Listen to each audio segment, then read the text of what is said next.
চালনি বোঝেন? চালনি, চালনি, এই চালনি বোঝেন? ওই আটা চালে কি বলেন? চালনি, চালন, চালন, চালন, তাই তো নাকি? ওই চালন একদিন, আচ্ছা চালনের পেছনে ছিদ্র কটা? অগণিত। আর সূচ, সূচ বোঝেন? সূচ, সূচের পেছনে ছিদ্র কটা? একটা। তো চালনি একদিন সূচকে বলছে, চালনি একদিন সূচকে বলছে, এই তোর পিছনে ছিদ্র কেন রে? তা সূচ কি উত্তর দেবে?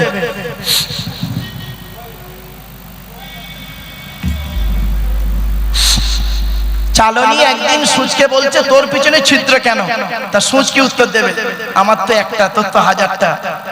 আমরা এমন মানুষ না, আমি একটা আঙুল আপনাদের দিকে লাগিয়ে বললাম, সরি ক্ষমা চেয়ে নিচ্ছি, খারাপ সেন্স নেবেন না বাবা। ইউটিউবওয়ালারা তোমার এটাকে কাটিং করে ছেড়ে বদনাম করো না বাবা। আমি আপনাদের দিকে একটা আঙুল লাগিয়ে বললাম আপনি চিটিংবাজ। কটা আঙুল আপনার দিকে? আর তিনটা আঙুল কোন দিকে? টিবিল চিটিংবাজ। বাড়ি থেকে ভাববেন, বাড়ি থেকে ভাববেন। পৃথিবীর সব থেকে কঠিন কাজ কি জানেন? পৃথিবীর সব থেকে কঠিন কাজ হলো নিজেকে নিয়ে সমালোচনা করা, আত্মসমালোচনা করা। পৃথিবীর সব থেকে কঠিন কাজ। আর আত্মসমালোচনা করলে নেকি হয়। আর পৃথিবীর সব থেকে সহজ কাজ কি জানেন? পর সমালোচনা করা, অন্যের সমালোচনা করা। এটা খুব সহজ কাজ, এটা করলে গুনাহ হয়। আমরা নেকি পাপ পুণ্য করতে চাই না, পাপ করতে ভালোবাসি। আমরা নিজের সমালোচনা করি না, অন্যের সমালোচনা করতে ভালোবাসি। এজন্য আরবিতে একটা বাক্য আছে, শুনে রাখুন। মান আরাফা নাফসাহু ফাকাদ আরাফা রাব্বাহু। যে তার নিজের আত্মাকে চিনতে পেরেছে, যে তার নিজের আত্মাকে চিনতে পেরেছে, সে তার রব সৃষ্টিকর্তাকে চিনতে পেরেছে। আগে নিজেকে চিনতে শিখি। চলুন চলুন এগিয়ে যাই। আসছি সৃষ্টিকর্তার আলোচনা করতে গিয়ে আমি বলেছিলাম তিনটে জিনিস আমাদের আলাদা। মনে পড়ছে না? ওখান থেকে আবার ঘুরে ব্যাকে এলাম। তিনটে জিনিস আলাদা কি কি শুনে নিন। এক নাম্বার ব্লাড গ্রুপ আলাদা। দু নাম্বার হলো কি চোখের রেটিনা আলাদা। তিন নাম্বার হলো ফিঙ্গারপ্রিন্ট আলাদা। শুনে নিন, আমেরিকার দর্শন বৈজ্ঞানিক, আমেরিকার দর্শন বৈজ্ঞানিক কোরআনের একটা বাক্যকে ভুল বের করতে গেল। আর ভুল বের করতে গিয়ে নিজেরাই ইসলামের কালেমা পড়ে মুসলমান হলো। কি? কোরআনে লেখা আছে আলাম নাজআল লাহু আইনাইনি। এর বাংলা অর্থ হলো সৃষ্টিকর্তা বলছেন আমি কি তোদের দুটো চোখ তৈরি করি নাই? জিজ্ঞাসা চিহ্ন। তো আমেরিকার দর্শন বৈজ্ঞানিক তারা কোরআনের এই বাক্যটাকে নিয়ে গবেষণা শুরু করলো, চোখের কথা সৃষ্টিকর্তা কেন বললেন। অবশেষে এটাই সিদ্ধান্তে এলেন যে পৃথিবীতে যত মানুষ জন্মগ্রহণ করেছেন, যত মানুষ পৃথিবীতে এসেছেন, আসছেন, আসবেন, কারোর চোখে রেটিনার সঙ্গে কারোর চোখে রেটিনার কোনো মিল নেই। সঙ্গে সঙ্গে ওই 10 জন বৈজ্ঞানিক ইসলামের কালেমা পড়ে মুসলমান হয়ে গেলেন। কোথায় আছেন আপনি? আপনি কোরআনকে নিয়ে গবেষণা করেছেন? আপনি তো করেননি। কোরআন হলো সৃষ্টিকর্তার বাণী, শুনে রেখে দিন। আজ এই কোরআনকে নিয়ে আজ এতদিন গবেষণা করে বাস্তবটাই তুলে ধরলাম আপনাদের কাছে। আরো অনেক তথ্য দিচ্ছি, দেখুন। চলুন, এরপরে বলা হয়েছে আপনারা আধার কার্ড করেছেন। আচ্ছা, আধার কার্ড করার সময় অফিসাররা আপনাদেরকে দুটো কথা বলেছিল, খেয়াল করে দেখুন তো দেখি। হিন্দু মুসলিম উভয় বলছি। অফিসাররা আপনাদেরকে বলেছিলেন চোখটা বড় করে চাও তো, বলেছিলেন না? এক নাম্বার। দু নাম্বার কি করেছিলেন? বুড়ো আঙুল দুটো নিয়ে একটা কাঁচের উপরে চেপে ধরেছিলেন। 1500 বছর আগে কোরআনে এই কথাটি ইঙ্গিত দেওয়া আছে। জোরে বলুন সুবহানাল্লাহ। তো চোখের তথ্যটা দিয়ে দিলাম। এবার আসছি ফিঙ্গারপ্রিন্টের তথ্যটা শুনুন। কোরআনে কোথায় লেখা আছে? আয়াহসাবুল ইনসানু আল্লান নাজমাআ ইযামা বালা কাদিরিনা আলা আন নুসাউবিয়া বানানা। এই আয়াতটি, বাক্যটি কোথায় আছে? পবিত্র কোরআনের 29 নম্বর পারা বা খণ্ডের সূরার নাম সূরা কিয়ামত 4-5 নম্বর বাক্য বা আয়াতে। আচ্ছা, আমি এই ধরনের কথা কেন বলছি জানেন? শুনে নিন। আমি আয়াত বললে মুসলিমরা বুঝতে পারবে কোরআনের আয়াত, আর বাক্য বলছি কেন? অমুসলিম ভাই যারা এসেছেন তারাও বুঝতে পারবেন। এজন্য আমি কথায় কথায় বলবো, কখনো কাকা, কখনো চাচা, কখনো সৃষ্টিকর্তা, কখনো আল্লাহ। খারাপ সেন্স যেন নেবেন না। অনেকে আছে দেখবেন ভুল ধারণা, শিক্ষা দীক্ষা কম থাকলে বাজে কমেন্ট করে ফেলে। আমি কখনো বলবো কি জানেন, জল, কখনো বলবো পানি, খবরদার খারাপ সেন্স নেবেন না।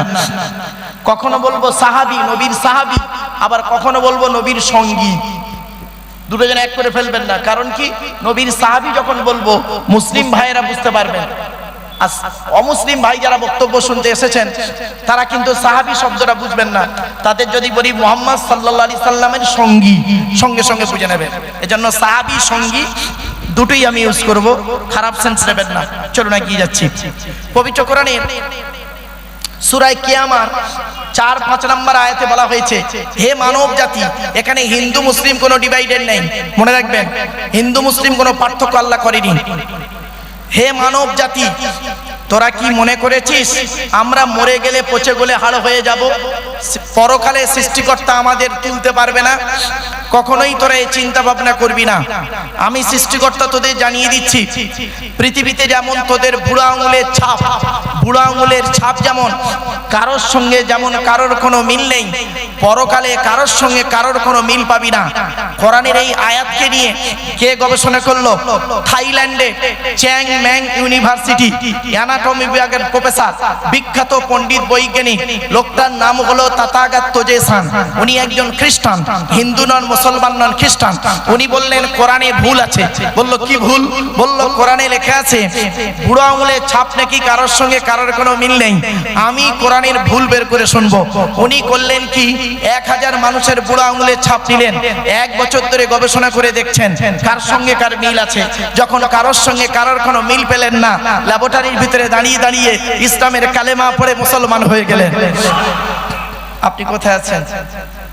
এই সেই কোরআনকে নিয়ে গবেষণা চলছে সারা বিশ্ব। এবার আসছি কোরআনের পরিচয়টা দিই। কোরআনের পরিচয়, কোরআন হলো আল্লাহর বাণী, সৃষ্টিকর্তার বাণী হলো কোরআন। কোরআন কোনো মানুষের তৈরি পুস্তক নয়, এটা মনে রাখবেন। কোরআনের পরিচয়টা দিই। কোরআন আল্লাহর তরফ থেকে জিবরাইলের মাধ্যমে হযরত মুহাম্মদ সাল্লাল্লাহু আলাইহি সাল্লামের উপরে আরবের মক্কা নগরের নিকটবর্তী একটি গুহা, গুহাটির নাম হলো হেরা। হেরা নামক গুহাতে 610 খ্রিস্টাব্দে 1 ফেব্রুয়ারি সোমবার, কত খ্রিস্টাব্দ বললাম? 610। তারিখটা কি বললাম? 1 ফেব্রুয়ারি। কি বার ছিল? সোমবার। আজকে তারিখটা কি আছে? 25 জুলাই 2025 সাল, শুক্রবার। আজ বাড়ি যাবেন, বাড়ি থেকে মাইনাস প্লাস করবেন। 610 সাল 1 ফেব্রুয়ারি সোমবার, আর 25 জুলাই শুক্রবার 2025 সাল, মাইনাস প্লাস করবেন, করলেই পেয়ে যাবেন কতদিন আগে কোরআন নাজিল হয়েছে। 610 খ্রিস্টাব্দে 1 ফেব্রুয়ারি সোমবার। কোরআনের প্রথম আয়াত হলো ইকরা, রিড, পড়ো পড়ো পড়ো। আপনারা কি জানেন কোরআনের ভিতরে 82 জায়গায় বিভিন্ন অ্যাঙ্গেলে, 82 জায়গায় বিভিন্ন অ্যাঙ্গেলে নামাজের কথা বলা আছে, আর 92 জায়গায় বলা আছে লেখাপড়ার কথা। কত জায়গায়? তা কোন সংখ্যাটা বেশি, 82 না 92? তাহলে লেখাপড়ায় পিছিয়ে কেন? এই জন্যই তো প্রফেট মুহাম্মদ সাল্লাল্লাহু আলাইহি ওয়াসাল্লাম বলেছিলেন উতলুবুল ইলমা মিনাল মাহাদি ইলাল লাহাদ, দোলনা থেকে নিয়ে কবর পর্যন্ত লেখাপড়া শেখো। আপনারা কি জানেন আমরা নামাজের কথা মানুষকে খুব বলি, কিন্তু লেখাপড়ার কথা মানুষকে কম বলি। আফসোস এটাই। কিন্তু কোরআনের 92 জায়গায় আছে লেখাপড়ার কথা, 92 জায়গায় আছে লেখাপড়ার কথা, গবেষণার কথা, চিন্তা ভাবনার কথা। এজন্য আমি আপনাদেরকে অনুরোধ করে বলে যাচ্ছি, আপনারা যেমন মাধ্যমিক, উচ্চ মাধ্যমিক, বিএ এমএ পাস করাচ্ছেন ছেলেদেরকে যেমন মাধ্যমিক, উচ্চ মাধ্যমিক, বিএ পাস, এমএ পাস, আলেম, হাফেজ, মাস্টার, ডাক্তার, ইঞ্জিনিয়ার, প্রফেসর করাচ্ছেন, সাথে সাথে মেয়েদেরকেও মাধ্যমিক, উচ্চ মাধ্যমিক, BA pass, MA pass, আলেমা, হাফেজা, master, doctor, engineer, professor করাবেন। কারণ কি জানেন? ইংরেজিতে একটা কথা আছে, 1 mother's is equal to 100 teacher. একটা মা হলো 100 জন শিক্ষকের সমতুল্য। একজন পুরুষ যদি শিক্ষিত হয় সে কেবল একাই শিক্ষিত হয়, একজন নারী যদি শিক্ষিত হয় গোটা পরিবারটা শিক্ষিত হয়। ঠিক না বেঠিক? আমরা নারী শিক্ষার গুরুত্ব কম দিয়েছি। অল্প বয়সে মেয়েদের বিবাহ থেকে একটু দূরে সরে থাকবেন। আমি আপনাদেরকে অনুরোধ করছি, অল্প বয়সে মেয়েদেরকে বিয়ে দেবেন না। ম্যাচুরিড বয়স যখন হবে তাদেরকে সেই সময় বিবাহ দিন। সঠিক সময়ে মেয়েদের বিবাহ দিন। অল্প বয়সে বিবাহ দিয়ে মেয়ের জীবনটা ঝুঁকিতে যাবে, আর যে বাচ্চাটা ওর গর্ভে আসবে তারও জীবনটা ঝুঁকিতে যাবে। অনুরোধ করে আপনাদের এই কথাগুলো বলে যাচ্ছি, বাড়ি থেকে একটু মূল্যায়ন করবেন। চলুন এগিয়ে যাচ্ছি। এরপরে সৃষ্টিকর্তা বলছেন, হে পৃথিবীর মানুষ, হে পৃথিবীর মানুষ, আমি তোদেরকে একটু বুদ্ধি দিলাম। সৃষ্টিকর্তা বলছেন, তোদের একটু মাথায় বুদ্ধি দিলাম, সেই বুদ্ধি নিয়ে তোরা পৃথিবীতে কি করলি? একটা মেশিন তৈরি করলি। মেশিনটার নাম দিলি কি? ফ্রিজ। ফ্রিজ ফ্রিজ তোদের তৈরি ফ্রিজের পানি খেলে থাইরয়েড বেড়ে যাওয়ার সম্ভাবনা বেশি। তোদের তৈরি ফ্রিজের গুণাগুণ কি? গরমকে ঠান্ডা করিস, ঠান্ডাকে 0 ডিগ্রি নিচে নামিয়ে বরফ জমিয়ে দিস। তোদের তৈরি ফ্রিজটা মাটির উপরে বসানো থাকে। তোদের তৈরি ফ্রিজটা কারেন্ট ছাড়া চলে না। আর আমি সৃষ্টিকর্তা পৃথিবীতে একটা ফ্রিজ তৈরি করেছি। আমার তৈরি ফ্রিজটা মাটির তলায় বসিয়ে রেখেছি। আমার তৈরি ফ্রিজের নাম হলো শীতকাল আর গ্রীষ্মকাল। শীতকাল আর গ্রীষ্মকাল। গরমকালে যত কলে পাম্প করবি, আমি আল্লাহ আমার তলার ফ্রিজ থেকে ঠান্ডা ঠান্ডা পানি বের করব।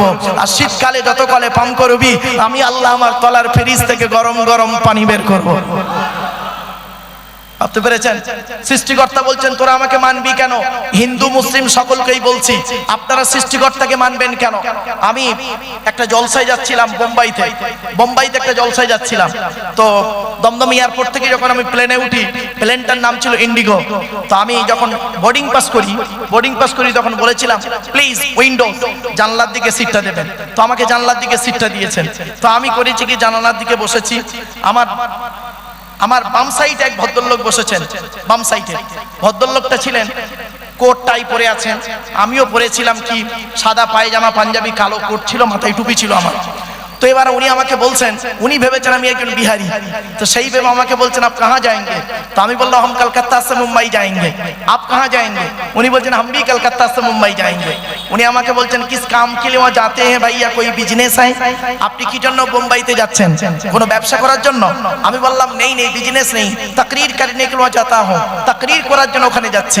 উনি বলছেন, तकरीर मीन्स, तकरीर মানেটা কি? তো আমি বললাম, तकरीर मीन्स ইসলামিক লেকচার। শর্টে বলে দিলাম। তখন আমাকে বলছেন, are you know Bengali language? আপনি কি বাংলা ভাষা জানেন? আমি বললাম, yes I know Bengali language. তো উনি বলছেন, please respect to Bengali language, আপনি দয়া করে বাংলা ভাষায় কথা বলুন। তো আমি বলছি, বলুন। উনি বলছেন, বলুন। গোদা বাংলা চালু হয়েছে। বা উনি আমাকে প্রশ্ন করেছেন, আপনার নামটা কি? তো আমি বললাম, আমার নাম আব্দুল্লাহিল মারুফ। আপনার নামটা? উনি বললেন, আমার নাম তুষার কুমার সেন। বলছেন, আপনি কি করেন? তা আমি বললাম, আমি একজন স্কুল টিচার। আপনি? উনি বললেন, আমি একজন কলকাতা হাইকোর্টের একজন সিনিয়র অ্যাডভোকেট। ওনার বয়স হলো 76 বছর তখন। জানি না ভদ্রলোক মারা গেছেন কি বেঁচে আছেন। যদি তিনি মারা যান, সৃষ্টিকর্তা তাকে ক্ষমা করে দিন। আর যদি পৃথিবীতে জীবিত থাকেন, সৃষ্টিকর্তা তাকে তার মতো করে তৈরি করে নিন। এবারে আসছি, আমাকে বলছেন, আপনি, আমরা তো এখান থেকে কলকাতা থেকে মুম্বাই যাব 3 ঘন্টা সময়। তো কিছু মনে করবেন না, কিছু মনে করবেন না, আমি আপনাদের কোরআন পড়েছি, আমি আপনাদের কোরআন পড়েছি। ভালো কথা। আমি বললাম, থ্যাংক ইউ। বলছে, আপনাদের কোরআন পড়ে আমার কিছু প্রশ্ন মনে জেগেছে। তো আপনি যদি কিছু মনে না করেন, সেখান থেকে কিছু প্রশ্ন আপনাকে কি এই প্লেনের ভিতরে করতে পারি? বললাম, কোনো অসুবিধা নেই, করতে পারেন। জানা থাকলে বলবো, না জানা থাকলে জেনে বলবো। উনি প্রথম প্রশ্ন করলেন আমাকে, শুনে নিন, চমকে যাবেন। প্রথম প্রশ্ন করেছিলেন আমাকে, আপনি আল্লাহকে মানেন? আপনি আল্লাহকে মানেন? আপনাদেরকে আমি এবার প্রশ্ন করছি, আপনারা আল্লাহকে মানেন? কি দেখে মানেন? মনে রাখবেন, যিনি প্রশ্ন করছেন তিনি একজন মূর্খ লোক নয়, আর যাকে প্রশ্ন করেছে সে একেবারে মূর্খ নয়। উনি যখন আমাকে প্রথম প্রশ্ন করলেন, আপনি আল্লাহকে মানেন? তা আমি তখন চুপ করেছিলাম। কিছুক্ষণ পরে চিন্তা করলাম, এরকম একজন শিক্ষিত মানুষ আমাকে এই প্রশ্নটা কেন করলেন? নিশ্চয়ই এর মধ্যে কিছু রহস্য আছে। তখন আমি বললাম, হ্যাঁ, আমি আল্লাহকে মানি। উনি পট করে বললেন, কি দেখে মানেন? একটা হাঁস পুকুরে ডুব মারলে কিছুক্ষণ পরে গেঁড়ি বা শামুক পায়। একজন মুসলমান মসজিদে নামাজ পড়তে গিয়ে ডিগবাজিকে কি পায়? কি উত্তর দেবেন? আপনি ঘুষি তুলবেন? না, অশিক্ষিতর পরিচয়। ও প্রশ্ন করতে পারে, আপনার দায়িত্ব হলো সুন্দর করে বুঝিয়ে দেওয়া। ঠিক না বেঠিক? রেগে যাওয়ার নাম বক্তা নয়, আর শ্রোতা নয়। চলুন, এজন্য আমি বলি, সব জায়গাতেই বলি, মাইকের সামনে এসে কিছু বলার নাম বক্তা নয়। মনে রাখবেন, 3টে জিনিস কোনোদিন ব্যাকে আসে না। কয়টা জিনিস? তিনটে জিনিস কোনোদিন ব্যাকে আসে না, সবসময় সামনের দিকে যায়। এক নাম্বার, ধনুক থেকে তীরটা বের হয়ে গেলে ওই তীরটা আর কোনোদিন ব্যাকে আসে না। দুই নাম্বার, দেহ থেকে আত্মাটা বের হয়ে গেলে ওটা আর পৃথিবীতে রিটার্ন দেওয়া হয় না। তিন number, it is very very important, জবান থেকে কথা বের হয়ে গেলে ওটা আর ব্যাকে আসে না। এজন্য বাবা খুব কঠিন জিনিস, পৃথিবীর সব থেকে কঠিন কাজ হলো এই লেকচার দেওয়া। এই লেকচার দেওয়া হলো পৃথিবীর কঠিন কাজ। আমরা তো মনে করি মাইকের সামনে এসেই কিছু বলে দিলাম, টেনে টুনে কিছু করে বললাম মানে বক্তা, না বাবা, এত সহজ জিনিস নয়। চলুন, তো আমি অনেক ভাবলাম, এইরকম একজন শিক্ষিত মানুষ আমাকে প্রশ্ন করলেন কেন? তো আমি বললাম হ্যাঁ আমি মানি। উনি বললেন কি দেখে মানেন, কি দেখে মানেন? তখন আমি কিছুক্ষণ পরে বললাম, স্যার আমি আল্লাহকে কি দেখে মানি, আমি আল্লাহকে কি দেখে মানি এটাই প্লেনের মধ্যে এখন দেখাতে পারবো না। আমি প্লেন থেকে নামি এয়ারপোর্টের ভিতরে আপনাকে দেখিয়ে দেব। নেক্সট কোশ্চেন, পরের প্রশ্ন করুন। তো পরের প্রশ্ন করলেন উনি। 3 ঘন্টা এত পরিমাণ প্রশ্ন আমার জীবনে কেউ করেনি। চলুন, প্লেন থেকে নেমেছি ছত্রপতি শিবাজি এয়ারপোর্ট বোম্বাই। নামার পরে উনি চলে যাচ্ছেন, আমাকে অভিনন্দন জানাচ্ছেন, thank you so much, my god bless you, okay thanks, all the best. তো আমি বললাম সেম টু ইউ। আমি বললাম please come here just 1 minute please sir. তো উনি এলেন। আমি বললাম স্যার আপনি প্রথমেই আমাকে প্রশ্ন করেছিলেন আল্লাহকে মানি কি দেখে, উত্তরটা নেবেন না? বলছে বলুন বলুন। তখন আমি আমার ল্যাগেজ থেকে 1 টাকার একটা কয়েন বের করেছিলাম। 1 টাকার কয়েন বের করে ভদ্রলোককে বলেছিলাম, স্যার এটি একটি 1 টাকার কয়েন, এই কয়েনটা যে ডাইস থেকে বের হয়েছে ওই ডাইস থেকে 2 টাকার কয়েন বেরোবে? উনি বলছেন it is very impossible matter, অসম্ভব ব্যাপার। 1 টাকার কয়েন থেকে 1 টাকাই বেরোবে, 2 টাকার ডাইস থেকে 2 টাকাই বেরোবে, এটাই সিম্পল কথা। তো আমি বললাম স্যার কিছু মনে করবেন না, 1 টাকার কয়েনের ডাইসটা তৈরি করেছেন কে? উনি বলছেন বৈজ্ঞানিক। আমি বললাম স্যার আমিও বিশ্বাস করি বৈজ্ঞানিক। উনি পট করে বললেন আমিও বিশ্বাস করি বৈজ্ঞানিক, তবে সৃষ্টিকর্তা ওর মাথায় বুদ্ধি দিয়েছে তাই ও মাথা মেরে তৈরি করেছে। আমি বললাম ঠিক আছে, মনে মনে ভাবছি। উনি বলছেন মারুফ সাহেব আপনাকে আমি 3 ঘন্টা প্রশ্ন করেছি বিভিন্ন দিক থেকে, সমস্ত প্রশ্নের উত্তর আমি পেয়ে গেছি, এই লাস্টে 1 টাকার কয়েন দিয়ে আল্লাহ মানার কি যুক্তি দেখাচ্ছেন? আমি বললাম স্যার দেখুন, সৃষ্টিকর্তা বলছে হে পৃথিবীর মানুষ, সামান্য 1 টাকার কয়েনের ডাইস থেকে 2 টাকার কয়েন বের করার ক্ষমতা তোর নেই, তোর বাবারও নেই। আর পৃথিবীতে আমি কত বড় বৈজ্ঞানিক, একবার চিন্তা করে দেখ, তোর একটা মা একটা বাপ, তোরা একটা মা একটা বাপ থেকে 5-10টা ভাই বোন হলি, 10টা 10 রকম দেখতে। রেফারেন্স যদি হরি কোরআনে আছে, রেফারেন্সে দিয়ে দিচ্ছি আপনাদের। অমিন আয়াতিহি খালকুস সামাওয়াতি ওয়াল আরদি ওয়াখতিলাফু আলসিনাতিকুম ওয়া আলওয়ানিকুম। 21 নম্বর পারাবা খণ্ডের 5 নম্বর পৃষ্ঠার 10 নম্বর লাইনে সূরার নাম সূরা রুমের মধ্যে সৃষ্টিকর্তা বলছেন আমার নিদর্শনের মধ্য থেকে একটা নিদর্শন হলো কি, আমার নিদর্শনের মধ্য থেকে একটা নিদর্শন হলো তোদের গায়ের রংটা আমি সৃষ্টিকর্তা আলাদা করেছি, মুখের ভাষাটাও আমি সৃষ্টিকর্তা আলাদা করে দিয়েছি, আর ফিঙ্গারপ্রিন্ট চোখের রেটিনা তো আলাদাই আছে। এজন্য আপনাদেরকে বলি সৃষ্টিকর্তার আলোচনা। আমার প্রথম টপিকটা ছিল কি, আল্লাহর আলোচনা। মনে পড়ছে না ভুলে গেছেন? প্রথম টপিক ছিল আল্লাহর আলোচনা, দ্বিতীয় টপিক নবীর আলোচনা, এখনো যাইনি। আল্লাহর একটা টপিক নিয়ে আলোচনা করছি, 1 ঘন্টা 15 মিনিট চলছে। সৃষ্টিকর্তা এবার বলছেন ওয়ালাউ আন্না মা ফিল আরদি মিন শাজারাতিন আকলামু ওয়াল বাহরু ইয়ামুদ্দুহু মিন বাদিহি সাবআতু আবহুরিম মা নাফিদাত কালিমাতুল্লাহ। এই বাক্যটি কোথায় আছে কোরআনের? 21 নম্বর পারাবা খণ্ডের 12 নম্বর পৃষ্ঠা, একেবারে 13, 14, 15 নম্বর লাইন, সূরার নাম সূরা লোকমান। সৃষ্টিকর্তা বলছেন পৃথিবীর সমস্ত বৃক্ষগুলোকে তোরা কলম বানা, আর সমুদ্রের পানি নিয়ে কালি তৈরি কর, আর কলম আর কালি দিয়ে আমার গুণগান লিখতে শুরু কর, আমার গুণগান লিখেও শেষ করতে পারবি না। তাহলে গণনা করি চলুন। সৃষ্টিকর্তা কোরআনে বলছেন, কোরআনে আল্লাহ পাক বলছেন ওয়া ইন তাউদ্দু নি'মাতাল্লাহি লা তুহসুহা। সূরা নাহলের মধ্যে 14 নম্বর পারায় বলা হয়েছে। সৃষ্টিকর্তা বলছেন আমার নিয়ামতগুলোকে গণনা করতে শুরু কর, গণনা করেও শেষ করা যাবে না। জোরে বলুন সুবহানাল্লাহ।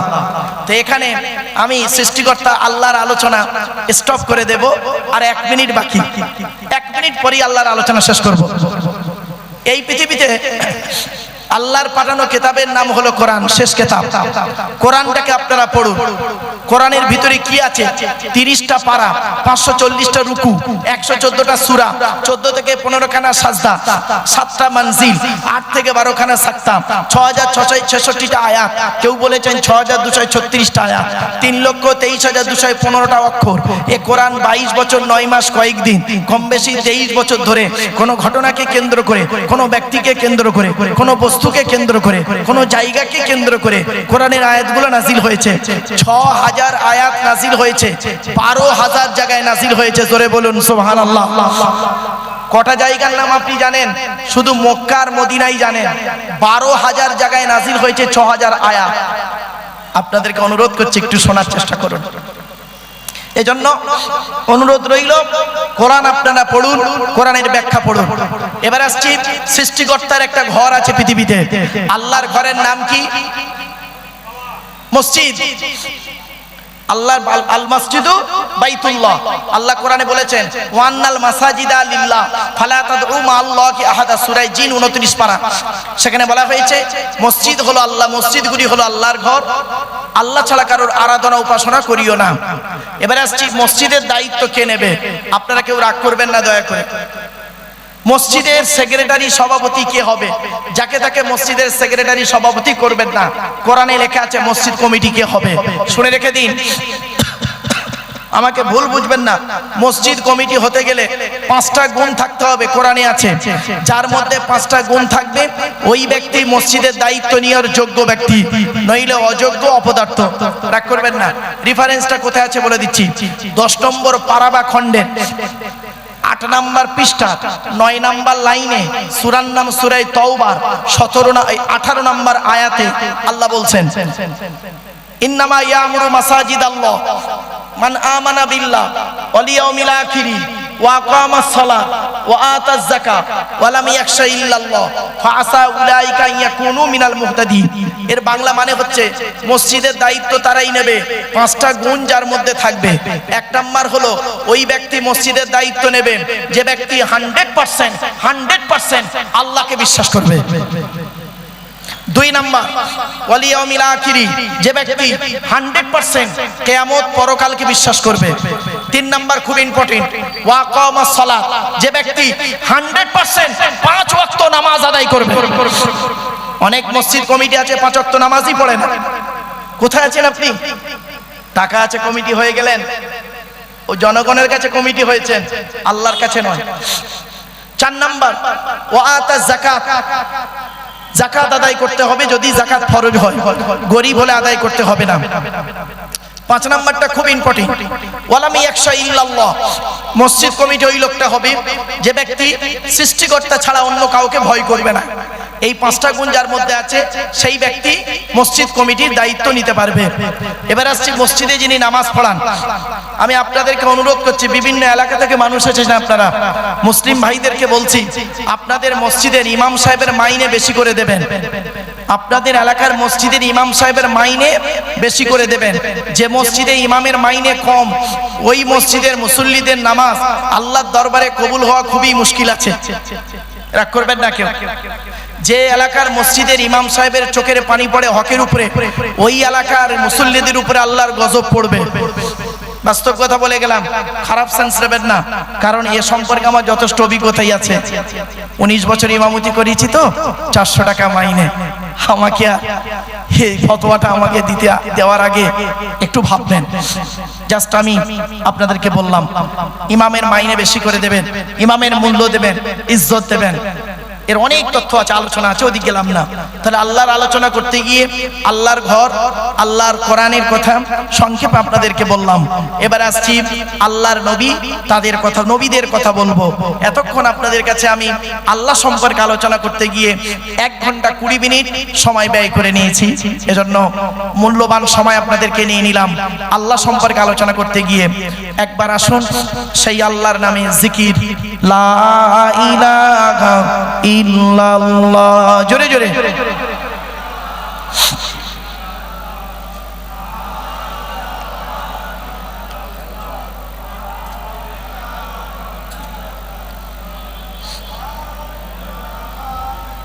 লা ইলাহা ইল্লাল্লাহু মুহাম্মাদুর রাসূলুল্লাহ সাল্লাল্লাহু আলাইহি সাল্লাম। এবারে আসছি নবীদের আলোচনা। আচ্ছা, নবীদের পরিচয় কটা বলেছিলাম মনে আছে আপনাদের? দয়া করে একটু বলবেন। তিনটে। কি কি শুনে নিন। যিনি নবী হবেন তার চরিত্র উত্তম হতে হবে। 2 নাম্বার, যিনি নবী হবেন তার উপরে আল্লাহর তরফ থেকে ওহী নাযিল হতে হবে। 3 নাম্বার, যিনি নবী হবেন তার দ্বারাই অলৌকিক ঘটনা ঘটতে হবে, যাকে বলে মুজিজা। পৃথিবীতে যত নবী এসেছেন প্রত্যেক নবীর মাধ্যমে আল্লাহ পাক 1 থেকে 50টার ভিতরে মুজিজা দিয়েছেন। আমার নবী বিশ্বনবী কুল কায়নাতের রাসূল রাহমাতুল লিল আলামিন মুহাম্মদ সাল্লাল্লাহু আলাইহি সাল্লামের মাধ্যমে আল্লাহ পাক পৃথিবীতে 1000-এরও বেশি মুজিজা দিয়েছেন। জোরে বলো। চলো এবার আসছি নবীর পরিচয়টা দিই। আপনাদের এই জলসাটা নবী দিবস উপলক্ষে মহরম, তাই তো ভাই? নবী দিবস উপলক্ষে তো, হ্যাঁ? চলেন এবার নবী সম্পর্কে, মহরম সম্পর্কে আলোচনা করব, চিন্তা নেই, নবী সম্পর্কে আলোচনা করে নিই। আচ্ছা, আমাদের নবীর নাম কি? আরে বলুন না, মুখে বলুন না একটু। হযরত মুহাম্মদ মুস্তাফা সাল্লাল্লাহু আলাইহি সাল্লাম, তাই তো নাকি? নবী মুহাম্মদ সাল্লাল্লাহু আলাইহি সাল্লাম কোন বংশে জন্মগ্রহণ করেছেন? জোরে বলুন। কুরাইশ বংশে। এখন কার নাম কুরাইশ? নবীর পরিচয়টা অন্তত জেনে নিন। চলুন, তবে সুবহানাল্লাহটা জোরে বলতে হবে, পারবে? চলো, কোন বংশ বললেন? কুরাইশ বংশ। মুহাম্মাদের বাপের নাম আব্দুল্লাহ, আব্দুল্লাহর বাপের নাম আব্দুল মুত্তালিব, আব্দুল মুত্তালিবের বাপের নাম আব্দে মান্নাফ, আব্দে মান্নাফের বাপের নাম হাশেম, হাশেমের বাপের নাম কুসাই, কুসাইয়ের বাপের নাম কিলাব, কিলাবের বাপের নাম মুররা, মুরার বাপের নাম লুবাই, লুবাইয়ের বাপের নাম কাব, কাবের বাপের নাম গালিব, গালিবের বাপের নাম ফিগির, ফিগির থেকে কুরাইশ বংশ এসেছে। নবীর বাপের নাম আব্দুল্লাহ, মায়ের নাম আমিনা, দাদার নাম আব্দুল মুত্তালিব, দাদির নামটা কি? নেতিলা বিনতে খব্বাব ব্র্যাকেটে ফতেমা, কেউ বলেছেন সামিরা। নবীর নানার নাম হলো আব্দুল ওয়াহাব জুহরি, নবীর নানির নাম হলো বারিরা বা বাররা, নবীর দুধমার নাম হলো হালিমা, নবীর দুধ বাপের নাম হলো হারেস, নবীর দুধ ভাইয়ের নাম আব্দুল্লাহ, নবীর বাপের নাম আব্দুল্লাহ, নবীর দুধ ভাইয়ের নাম আব্দুল্লাহ। দুটো যেন এক করে ফেলবেন না। নবীর জন্ম 570 খ্রিস্টাব্দে। ইংরেজি কি মাস ছিল? 29 আগস্ট। আরবি মাস ছিল রবিউল আউয়াল মাস, 12 তারিখ, মতান্তরে 9 তারিখ। সোমবার শবে সাদেকের সময় আরবের মক্কা নগরে কুরাইশ বংশে নবীর জন্ম। নবীর বাপেরা হলো 10 ভাই, নবীর মায়েরা হলো 19 বোন। নবীর 9টা চাচা, 18টা খালা, 6টা ফুপু, 7টা ছেলে মেয়ে। আপনি তো নবী সম্পর্কে কিছুই জানেন না। চলেন চলেন আগিয়ে যাই। আচ্ছা, নবীর কটা চাচা? 9টা চাচা। 9টা চাচার নাম কি? বড় চাচার নাম হারেস, কি বললাম?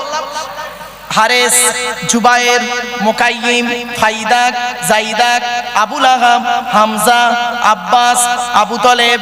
নবীর বাপ হলো আব্দুল্লাহ। নবীর 7টা ছেলে মেয়ে, 3টে পুত্র সন্তান, 4টে কন্যা সন্তান। 3টে পুত্র সন্তানকে আল্লাহ পাক বাল্যকালে রেখে নেয়। সবথেকে যে সন্তানটা বেশি দিন বেঁচে ছিলেন, 17 মাস 14 দিন। কত কত কত মানে 1.5 বছরও নয়, 17 মাস 14 দিন। সবথেকে পুত্র সন্তান বেশি বেঁচে ছিলেন ওইটাই, 17 মাস 14 দিন। আচ্ছা, 3টে পুত্র সন্তানের নাম কি? বড় ছেলেটার নাম হলো কাসেম, তারপরের সন্তানের নাম হলো তাহির বা তৈয়ব, কেউ বলেছেন আব্দুল্লাহ, আর ছোট সন্তানটার নাম হলো ইব্রাহিম। 4টে কন্যা সন্তানের নাম কি? বড় মেয়েটার নাম হলো জাইনাব, রুকাইয়া, উম্মে কুলসুম। ছোট মেয়েটার নাম হলো ফাতেমা, যার সঙ্গে নবীজি আলীর বিবাহ দিয়েছিলেন। এখানে একটি প্রশ্ন, তার উত্তর। হযরত মুহাম্মদ সাল্লাল্লাহু আলাইহি সাল্লাম কেন হযরত আলী রাদিয়াল্লাহু তাআলা আনহুকে জামাই করতে গেলেন? হযরত আলী রাদিয়াল্লাহু তাআলা আনহু কি কোটিপতি ছিলেন? আজ আরবে কি ছেলের অভাব ছিল? তা হযরত আলীকে জামাই করতে গেলেন কেন? শুনে নিন, হযরত আলী রাদিয়াল্লাহু তাআলা আনহুর মধ্যে আল্লাহ পাক অনেক গুণ দান করেছিলেন। তার মধ্যে থেকে 2টো গুণ আপনাদেরকে বলছি। হিন্দু মুসলিম ভালো করে শুনে নিন। দুটো গুণ বলছি, এই দুটো গুণ থেকে শিক্ষা নিয়ে নিন। কোন ছেলেকে জামাই করবেন? যাই তাই ছেলেকে জামাই করবেন না। যাদের কন্যা সন্তান বাড়িতে আছে দয়া করে বলে যাচ্ছি, যাই তাই ছেলেকে জামাই করবেন না। কোন ছেলেকে জামাই করবেন? যে ছেলের মধ্যে কমসে কম দুটো গুণ পাবেন। কটা কটা কটা? যে ছেলের মধ্যে দুটো গুণ পাবেন ওই ছেলেকে জামাই করবেন। আর কোন মেয়েকে বৌমা করবেন? এই যুবক ছেলেরা ভালো করে শুনে নাও বন্ধুরা, কোন মেয়েকে বৌমা করবেন? সাদা চামড়া দেখে খালি ছুটবেন না, সাদা চামড়া দেখে খালি ছুটতে যেও না। সব সাদা চামড়ার মেয়ে ভালো নয়, সব সাদা চামড়ার মেয়ে ভালো নয়। শুনে নিন, কোন মেয়েকে বৌমা করবেন? কোরআনে আছে যে মেয়ের মধ্যে 6টা গুণ পাবেন। কটা কটা? 6টা। তা আগে ছেলেদের বলবো না আগে মেয়েদের বলবো? ছেলেদের দুটো গুণ কি কি? 1 নাম্বার, ওই ছেলেকে জামাই করবেন ছেলেটি সৎ ছেলে কিনা খবর নেবেন। কি বললাম? সৎ। আচ্ছা সৎ কোন লোকটাকে বলে? কোন লোকটাকে সৎ বলে? গালে দাড়ি রাখলে আর মাথায় টুপি দিলে আর 5 ওয়াক্ত নামাজ পড়লে আর মাঝে মাঝে উমরা করতে গিয়ে খালি লোককে বলবো আমি অমুক বারে হজে গিয়ে এইটা নিয়ে এসেছি, ওই লোকটাকে বুঝি সৎ বলে না। চলো, মুহাম্মদ সাল্লাল্লাহু আলাইহি সাল্লাম তিনি বলছেন, হিন্দু মুসলিম সকলে শুনে নিন, চমকে যাবেন আজকে। মুহাম্মদ সাল্লাল্লাহু আলাইহি সাল্লাম তিনি বলছেন, হে পৃথিবীর মানুষ, হে পৃথিবীর মানুষ, তোমরা আমাকে দুটো জিনিসের গ্যারান্টি দিতে পারবে? দুটো জিনিসের গ্যারান্টি। তখন পেছন থেকে একজন ব্যক্তি ওনার সঙ্গী বা সাহাবী বলেছিলেন, হে নবী, আমরা যদি আপনাকে দুটো জিনিসের গ্যারান্টি দিই, বিনিময়ে আপনি আমাদের কিছুর গ্যারান্টি দেবেন? তো মুহাম্মদ সাল্লাল্লাহু আলাইহি সাল্লাম তৎক্ষণাৎ বলেছিলেন, তোমরা যদি আমাকে দুটো জিনিসের গ্যারান্টি দাও, আমি তোমাদের স্বর্গ জান্নাতের গ্যারান্টি দিয়ে দেব। তখন সাহাবীরা বললেন, সঙ্গীরা বললেন, বলুন বলুন আপনি কি দুটো জিনিসের গ্যারান্টি চান আমাদের থেকে? আমি আপনাদের কাছে সেটাই বলছি। 1500 বছর আগে প্রফেট মুহাম্মদ সাল্লাল্লাহু আলাইহি ওয়াসাল্লাম যে কথাটি বলেছিলেন ওই কথাটাকে নকল করে আপনাদেরকে বলছি। মুহাম্মদ সাল্লাল্লাহু আলাইহি সাল্লাম বলেছিলেন, তোমরা আমাকে দুটো জিনিসের গ্যারান্টি দাও। 1 নাম্বার হলো এই জিবের গ্যারান্টি দাও, 2 ঠোঁটের মাঝখানে জিবের গ্যারান্টি দাও। হারাম খাওয়া থেকে জিভটাকে ঠিক করো, বাজে ভাষা বলা থেকে জিভটাকে ঠিক করো, পরনিন্দা পরচর্চা করা থেকে জিভটাকে ঠিক করো। 1 নাম্বার 2 ঠোঁটের মাঝখানে জিবের গ্যারান্টি দাও। আর 2 নাম্বার হলো 2 রানের বীজখানে, 2 রানের বীজখানে লজ্জাস্থানের গ্যারান্টি দাও। এই দুটো জিনিসের গ্যারান্টি তোমরা আমাকে দাও, আমি তোমাদের জান্নাতের গ্যারান্টি দিয়ে দেবো। যান বাড়ি চলে যান আপনারা, গিয়ে দেখবেন হয় ভদ্রলোকের নিচে খারাপ, নয় ভদ্রলোকের উপর খারাপ। হুক মেরে কারেন্ট নিয়ে, কি স্যার আপনারা কি বলেন, হুক বলেন তো নাকি? হ্যাঁ, হুক মেরে কারেন্ট নিয়ে পাকা চালিয়ে তাহাজ্জুদের নামাজ পড়ছেন। চুরি করা কারেন্টে পাকা চালিয়ে তাহাজ্জুদ, বাহ বাহ বাহ বাহ। রাগ করবেন না। মুহাম্মদ সাল্লাল্লাহু আলাইহি ওয়াসাল্লাম বলেছেন, লানাল্লাহু মান সারাকা মানারাল আরদি, ওই সমস্ত লোকেরা জাহান্নামে যাবে, নরকে যাবে, নরকে যাবে, নরকে যাবে যারা জমির আল চুরি করে করে জমি বাড়িয়ে নেয়। কত আলচোর চাচা বসে আছে আল্লাহই ভালো জানে। রাগ করবেন না। এই জন্য নবীজি বলেছিলেন 2 রানের বীজখানে। এজন্য তিনি বলেছিলেন, the messenger of Allah peace be upon him said, the best among are you those with good manner. নবী বলেন, তোমাদের মধ্যে উত্তম ব্যক্তি ওই লোকটা যার ক্যারেক্টার চরিত্র ভালো, ওই লোকটাই হলো উত্তম ব্যক্তি। একজন উকিল, ব্যারিস্টার, মাস্টার, ডাক্তার, মোল্লা, মৌলভী সাহেব, পীর সাহেব, দরবেশ সাহেব, আমির সাহেব, মুফতি সাহেবের যদি চরিত্র খারাপ হয় আর একজন টোটোওয়ালার চরিত্র যদি ভালো হয়, টোটোওয়ালাটাই হলো আল্লাহর কাছে প্রিয় ব্যক্তি। Many loss is something loss, health loss is nothing loss, but character loss is everything loss. মানুষের যদি টাকা চলে যায়, ইনকাম করলে টাকাটা আবার ফিরে আসবে। মানুষের যদি শরীর চলে যায়, ভালো মন্দ খেলে শরীরটাও ফিরে আসবে। কিন্তু বন্ধু, মানুষের যদি চরিত্র চলে যায়, চরিত্র কিন্তু আর ফিরে আসবে না। তাই নবী বলেছিলেন, 2 ঠোঁটের মাঝখানে 2 রানের বীজখানে, এই দুটো জিনিসের গ্যারান্টি তোমরা আমাকে দাও, আমি তোমাদের জান্নাতের গ্যারান্টি দিয়ে দেবো। আমরা শিক্ষা দীক্ষা শিক্ষা অর্জন করি। আমি তো এজন্য বলি, লেখাপড়া করে কি দাম করলাম? জীবনে মানুষের উন্নতি যদি করতে না পারি। What is the definition of education? Education কাকে বলে? এডুকেশন কাকে বলি? E D U C A T I O N. এক একটা লেটারের এক একটা গুণাগুণ আছে, তবেই তাকে এডুকেশন বা শিক্ষা বলে। ই থেকে ইগারলি, ডি থেকে ডেভেলপমেন্ট, ইউ থেকে ইউনিভার্সাল, সি থেকে ক্যাপাবিলিটি, এ থেকে অ্যাক্টিভ, টি থেকে টলারেন্স, আই থেকে ইন্টেলিজেন্স, ও থেকে ওবিডিয়েন্স, এন থেকে ন্যাচারাল। এতগুলো গুণে গুণান্বিত বস্তুকে বলা হয় এডুকেশন বা শিক্ষা। যাকে তাকে শিক্ষা বলে না। শিক্ষাটা নেবে কে? যে নেবে তাকে বলা হয় student. Who is student? K student? K K student? ওই 10টায় গেল 4টেই এলো, 10টায় গেল 4টেই এলো। আমতলা জামতলা বুড়ির বেলতলা পাঁচতলা, ইকো পার্ক নিকো পার্ক, চিড়িয়াখানা, ভিক্টোরিয়া, জাদুঘর, তারামণ্ডল, নদীর পার্কে বসে প্রেম নিবেদন করলো। সারা বছর পড়লো না, পরীক্ষার খাতায় টুকলি বা চুরি করলো, আর স্যার ধরলো ছুরি মারলো। ওরে কোনোদিন স্টুডেন্ট বলে না। স্টুডেন্ট হতে গেলে কতগুলো গুণ থাকতে হবে একটু জেনে নিন। এই স্টুডেন্টরা, স্টুডেন্টদেরকে আমি অনুরোধ করে বলে যাচ্ছি, তোমরা এই গুণগুলো তোমাদের মধ্যে যেন থাকে। স্টুডেন্টদের কাছে আমি অনুরোধ রইল। S T U D E N T, এক একটা লেটারের এক একটা গুণাগুণ আছে, তবেই তাকে স্টুডেন্ট বলে। এস থেকে স্টাডি, টি থেকে ট্রুথফুল, ইউ থেকে ইউনিটি বা আনকমন, ডি থেকে ডেভোটিয়াস, ই থেকে এফিশিয়েন্ট, এন থেকে নোবেল, টি থেকে টিপটপ। একটু ভেঙে দিই একটা শব্দের। এস থেকে স্টাডি, অধ্যয়নশীল হতে হবে। টি থেকে ট্রুথফুল, সত্যবাদী হতে হবে। এখনকার বর্তমান স্টুডেন্টরা বেশিরভাগ মিথ্যাবাদী। ঠিক না বেঠিক? রাগ করবেন না। এখন লেখাপড়া কোথায় হয় জানেন? শুনে নিন, লেখাপড়া কোথায় হয় জানেন? টয়লেটে, পেচ্ছাপখানায়, পায়খানায়। মাধ্যমিকের সেন্টার আমার স্কুলে পড়ে, উচ্চ মাধ্যমিকের সেন্টার আমরা নিতে যাই। কি মাদ্রাসা বোর্ড কি স্কুল বোর্ড?